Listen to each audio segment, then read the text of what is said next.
Welcome to Kellie's News You Can Use, a podcast dedicated to healthcare information.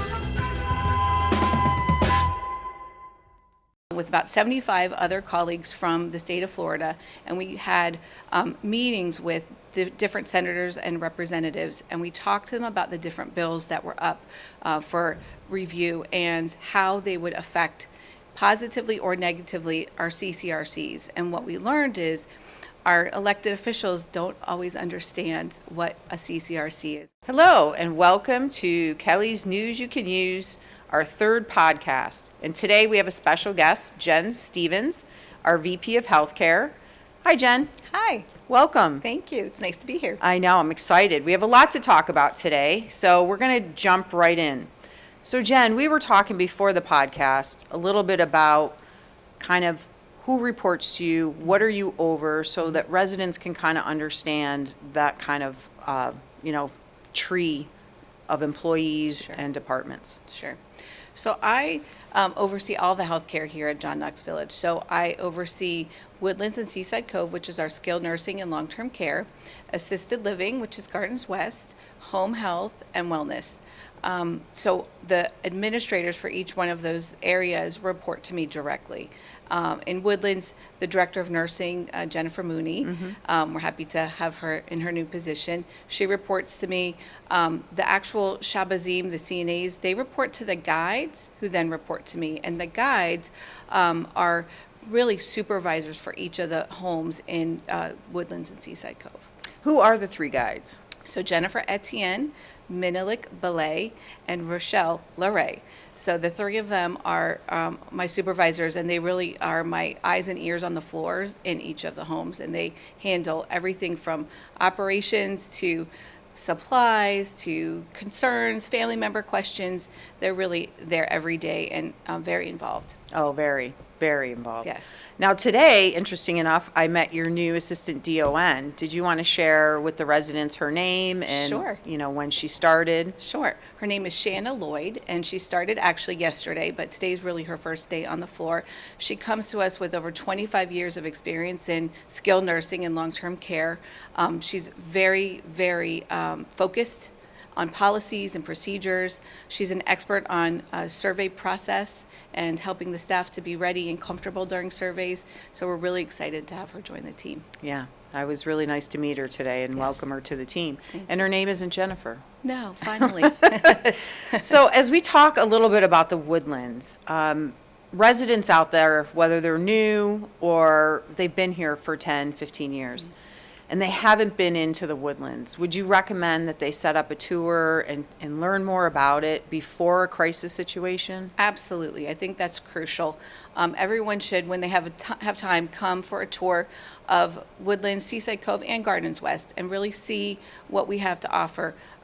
Also, if you reach out to Beth Evans, our business office manager, before you're having a planned surgery, she can go through with your insurance and check the details to make sure that there's no surprise expenses that you didn't know you would have to pay. It's really important to take care of that kind of stuff before, and especially let us know if you know you're going to have a surgery. You can call the admissions department. That way we know to follow up with the hospital. Absolutely. And who are the two admissions coordinators in the Woodlands? So we have two, Yaika Michael and Lisa Washington, and they're both in-house, and they're in the office all day, every day, and they're available to answer any questions that anybody might have. Great. And then another part of that is we have Laurie Connolly, who's our Yes. hospital liaison. And many residents, good or bad, have had the experience of her Right. visiting at the hospital. But how does she play a role with the admissions, and how does she support admissions? She's a great support to admissions because she is in the hospital. She's talking to the case managers. She knows when our residents from Independent Living or Gardens West or even Woodlands go to the hospital. So she's able to connect with both the resident and the case managers to kind of tie that whole loop together of communication so that we know when someone's coming back or if somebody needs to go back to their apartment. She's able to talk with Michael Sue, who's with Wellness, to make sure things get followed up on if they do end up going home. She's very, very important to our team. That's great. And the other part of it is my understanding, and I have to get over there myself, is that Gardens West has gotten a little facelift. Absolutely, yes. And can you go through, visit the rooms, the common Sure. areas? Sure. What do they do over there? So we did a lovely renovation of the entire common area space. So the hallways, the lobby when you walk in, the dining room on the second floor, the activities room on the third floor, and we updated the library area as well, so the residents have a really pretty space to sit and relax and read a book if they want. But it looks lovely. We're going to have an open house in May, so stay tuned. We'll be having some more information about that. But it looks quite a bit better than it did. So we're excited about it. And who is the administrator over at the Gardens Kenesha West? Lee is the administrator over there, and she is very happy to provide tours for any residents that would like to come and take a tour. She's available. You can give her a call, and she'll be happy to do that. The rooms get renovated as they turn over. So we have many of our rooms have been renovated. We still have some that haven't, but that's because they've had residents living in them for a while. So when that changes, we do a full renovation. Oh, that's nice. Yes. So the other part I think some of the residents ask or not sure about, we've talked about the Woodlands, Seaside Cove, and Gardens West. If an independent resident needs more care and they need to go to that next level, you have a transition meeting. And I want them to understand that the details in which you and your clinical team go and have the conversations and how long it takes and who do you include before that decision's made. Can you share a little bit of a summary with the residents of how that works and how the families are looped in and so forth? Sure. So every week we meet, and it's representatives from resident relations, wellness, home health, Woodlands, Seaside Cove, Gardens West, myself, our chaplain. We all meet together and we discuss any of IL residents that are in the hospital that might need to come to Woodlands or Gardens West, and vice versa. Anybody from Gardens West that's in the hospital that needs to come to Woodlands. So anybody that's really needing to go through the continuum of care. Even sometimes we'll discuss IL residents that are struggling and have health issues. Michael Sue is very involved with obviously our IL residents, and he participates in that meeting. So we kind of know what's going on in all the different levels and continue as the continuum of care. And when we make a decision or we have a concern, we always bring the resident, the family member, the power of attorney, whoever it is, into that loop so that we can talk to them and they understand what our concerns are, what the options are. Sometimes it's private duty, staying at home, just a little extra private duty from Responsive or any other agency. Sometimes it's Medicare home health. Maybe they need a physical therapist to come in and evaluate how they're doing. Or sometimes it's just really time to move to the next level. And we're very, very understanding that that's difficult for people. And we do want the residents and the families to feel part of the conversation, as well as the physician. The physician has to make that final decision as well when someone moves to a different level of care. Now, are any physicians included in the transition meeting, or do you just follow up with them? Who follows up with the physician, I guess I should ask? We follow. It depends on where the person is living. That representative will follow up with the doctor and let them know what's going on. Sometimes the doctors actually give us referrals of people that they would like us to talk to or talk about because they're concerned about one of their patients. Oh, great. Well, now that we're talking about physicians, what I want to share with the residents, I came in 2.5 years ago. You're now 2 years. And as we started to kind of build a support system at the Woodlands, we started adding specialties. Right. To round on our elders and also for our short-term rehab guests. What are some of those specialties that if someone's in the Woodlands for rehab or has to move there for long-term care, that they could be seen by? Sure. We have wound care physician, we have cardiologists, we have pulmonologists, we have physiatrists, which is a rehab doctor, a specialist who's wonderful. We also have psychiatry and psychology as well. So we kind of cover the gambit. We also have a dentist, a mobile dentist service that will come in mostly for our long-term residents, and we have a podiatrist. So we That's really great. try to cover everything we can. So I guess one of the other questions a resident might ask is, can my primary care physician come and see me and round on me if I'm in short-term rehab? The answer is yes, absolutely. They just have to be credentialed with us. So there is a process.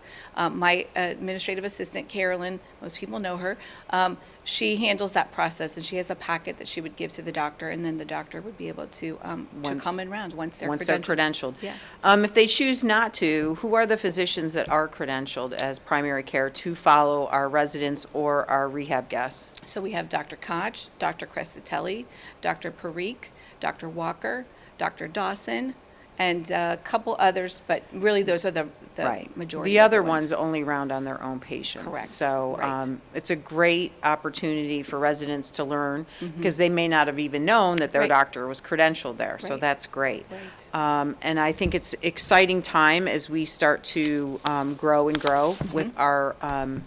I actually just spoke with Deborah, and she informed me that we are up to just past 850 independent residents on our property. So it's growing That's huge. by leaps and bounds. That's huge. Well, the next thing that I want to talk about a little bit, and I'm not really familiar with it, so I'm going to learn a lot from you as well, is leading age. And you're part of that board trustee group, correct? Yes. Can you walk us through what that position is and what it entails and what Sure. your responsibilities are? Sure. I really enjoy being part of Leading Age. I am a trustee, a board member trustee. I've been on the board for 2 years. And basically, the board works with the administrative staff, the president and CEO of Leading Age, and we help to define the mission, what exactly they want to accomplish that year. A lot of it has to do with advocacy for CCRCs, in non-for-profit CCRCs in the state of Florida. We have expanded. We now have 3 other states: Mississippi, Alabama, and the third one I just forgot. Anyway, we have 3 states that we work with now, and it's really nice because we get to share best practices. We get to have extra support. They support us. We support them. Disasters, we all have to deal with hurricanes. And so if we ever needed the other states, they would help us as we would help them. So it's a really wonderful collaboration. So along with the advocacy, they do go to Tallahassee during the legislature.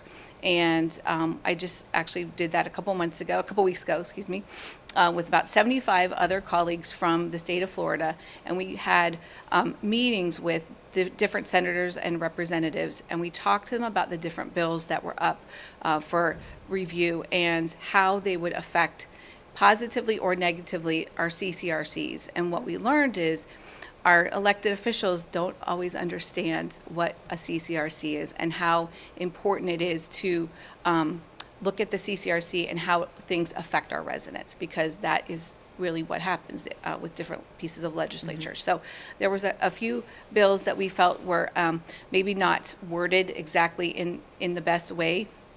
And we talked to the senators and the representatives. They heard us, and those bills have been put on hold.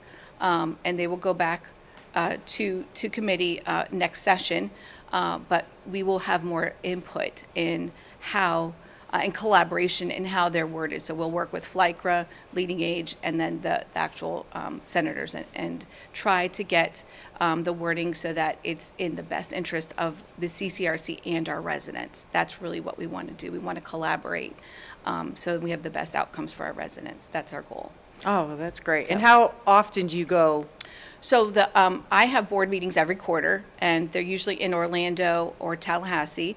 And then we go every year for the legislature. That's just 3 days out of the session that we go, and we see what we can do to talk to the senators and the legislators and understand where they're coming from so they can understand where we're coming from. Oh, that's great. And so when you went, you came with your group and obviously had a goal and a mission. Were you heard? Do you feel it was successful?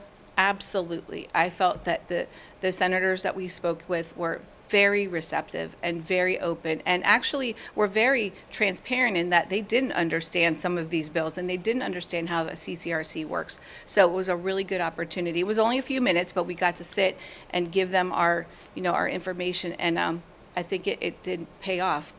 Certainly the collective group really made an impact. So it was really good to see.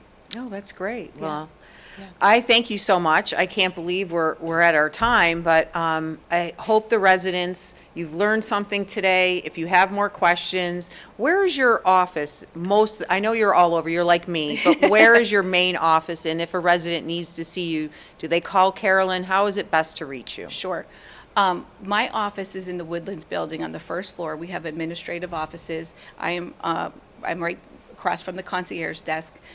If you'd like an appointment with me, it's best if you call Carolyn. She has my schedule.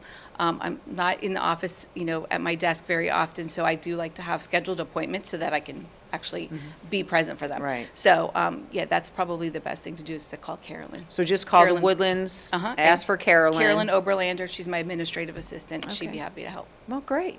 Thanks for coming and joining us today. Thank you. Appreciate it. Well, thank you, everybody. I hope you learned a lot. And until next time, have a good day.